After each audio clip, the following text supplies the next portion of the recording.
வணக்கம், நான் உங்கள் பெங்களூர் தமிழன். நம்ம இன்னைக்கு ஒரு அருமையான நீலகிரி சிக்கன் குருமா செய்ய போகிறோம். ஆமாங்க, வெளியில் வாங்குகிற மசாலா எதுவுமே இல்லாமல் நேச்சுரலாக நம்மளே மசாலா ரெடி பண்ணி இந்த குருமா செய்ய போகிறோம். ரொம்பவே சூப்பராக இருக்கும் சாப்பிட்றதுக்கு. நீங்களும் இதே மாதிரி செய்யணும்னு சார் வீடியோ முழுசாக பார்த்து செய்யுங்க, ரொம்பவே சூப்பராக வரும். செஞ்சு சாப்பிட்டு பார்த்துட்டு கமெண்ட்டில் சொல்லுங்கள் எப்படி நான் தெரிஞ்சுக்கிறேன். அப்படியே நம்ம சேனலை சப்ஸ்கிரைப் பண்ண பார்த்தா சப்ஸ்கிரைப் பண்ணிட்டு பக்கத்தில் பெல் ஐக்கானை கிளிக் பண்ணுங்க. அப்போ தான் அடுத்தடுத்து போடுற நோட்டிஃபிகேஷனாக வரும் உங்களுக்கு. வாங்க இப்போ வீடியோக்குள்ளே போகலாம்.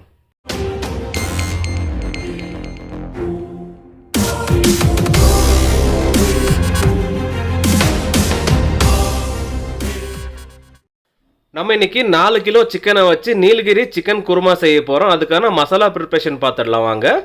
ஒரு பாத்திரத்தில் க்ளீன் பண்ணி எடுத்துருக்கிற ஒரு கட்டு புதினாவை சேர்த்துக்கலாம். புதினா எடுத்துருக்கிற அளவுக்கு கொத்தமல்லி எடுத்துக்கலாம். அதுவும் ஒரு கட்டு அளவுக்கு க்ளீன் பண்ணி எடுத்துருக்கோம், இதையும் சேர்த்துக்கலாங்க. அடுத்ததாக கறிவேப்பிலை எடுத்துருக்கோம், 2 கைப்பிடி அளவுக்கு எடுத்துக்கலாம். நம்ம இந்த குருமாவுக்கு வெளியிலேருந்து வாங்குற எந்த மசாலாவும் யூஸ் பண்ண போகிறதில்ல, நம்மளாம் ஓனாக ரெடி பண்ணுற மசாலா தாங்க, சூப்பராக இருக்கும். பச்சை மிளகா ஒரு 100 கிராம் அளவுக்கு எடுத்துருக்கோங்க. நம்ம செய்கிறது 4 கிலோ சிக்கன் இல்லையா, கரெக்டாக இருக்கும். சோம்பு ஒரு 40 கிராம் அளவுக்கு சோம்பு எடுத்துருக்கோம், அதை சேர்த்துக்கலாம். அது கூடவே பட்டை எடுத்துருக்கோம், இது ஒரு 10 கிராம் இருக்குங்க. அடுத்ததாக ஏலக்காய், அதுவும் ஒரு 10 கிராம் அளவுக்கு. ஸ்டார் அனீஸ் ஒரு 6 எடுத்துருக்கோம், அதையும் சேர்த்துக்கலாம். அடுத்ததாக பீல்டு கார்லிக்கு ஒரு 50 கிராம் அளவுக்கு போட்டுக்கலாம். முந்திரி ஒரு 80 கிராம் போட்டுக்கலாம். இது வந்து ஆப்ஷனல் தான், சேர்த்தாக்க நல்லா ரிச்சாக இருக்கும் இந்த குருமா. வேணும்னா சேர்த்துக்கோங்க, இல்லைனா ஸ்கிப் பண்ணிவிடுங்க. அடுத்ததாக 2 தேங்காவை துருவி வச்சுருக்கோம், அதையும் சேர்த்துக்கலாங்க. இப்போ இதெல்லாம் சேர்த்து லைட்டாக தண்ணி போட்டு நல்லா ஃபைன் பேஸ்ட்டாக அரைச்சி எடுக்க போகிறோம். அரைச்சி எடுத்ததுக்கப்புறம் அடுத்த ப்ராசஸ் என்னென்னு பார்க்கலாம் வாங்க. 4 கிலோ சிக்கன் குருமா ரெடி பண்ணுற மாதிரி ஒரு பெரிய பாத்திரம் வச்சுக்கலாம். அதில் 1/2 லிட்டர் ஆயில் ஊற்றிக்கலாங்க. ஆயில் மிதமான சூடேறி வந்ததும் சீரகம் 1 டேபிள் ஸ்பூன் அளவுக்கு போட்டுக்கலாம். சீரகம் பொரிஞ்சு வர்ற சமயத்தில் சாப் பண்ணிருக்கிற இஞ்சி பூண்டு ஒரு 50 கிராம் போட்டுக்கலாம்.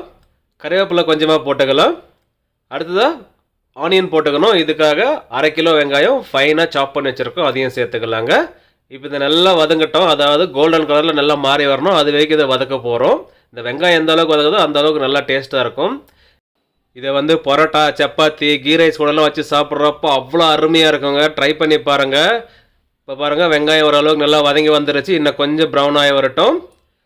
இப்போ பார்க்கும்போதே தெரியும் லைட்டாக கோல்டன் கலரில் மாறி வந்திருக்கு. இந்த சமயத்தில் இஞ்சி பூண்டு பேஸ்ட்டு போட்டுக்கலாம். ஒரு 250 கிராம் போட்டால் கரெக்டாக இருக்கும். நம்ம முன்னாடியே போட்டது சாப் பண்ணதுங்க, அது வந்து 50 கிராம் தான் போட்டிருக்கோம். இது ஒரு 250 கிராம் கரெக்டாக இருக்கும் இதுக்கு.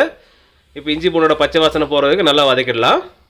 இயற்கையான நீலகிரி சிக்கன் குருமான்னு சொல்லலாம் இதை. ஏன்னா நம்ம வெளியிலேருந்து எந்த மசாலாவும் வாங்கி சேர்க்குறதில்ல, நம்மளே ஓனாக ப்ரிப்பேர் பண்ணி சேர்க்க போகிறோம். அதனால தாங்க இது இவ்வளோ சூப்பராக வரும்னு சொல்கிறேன்.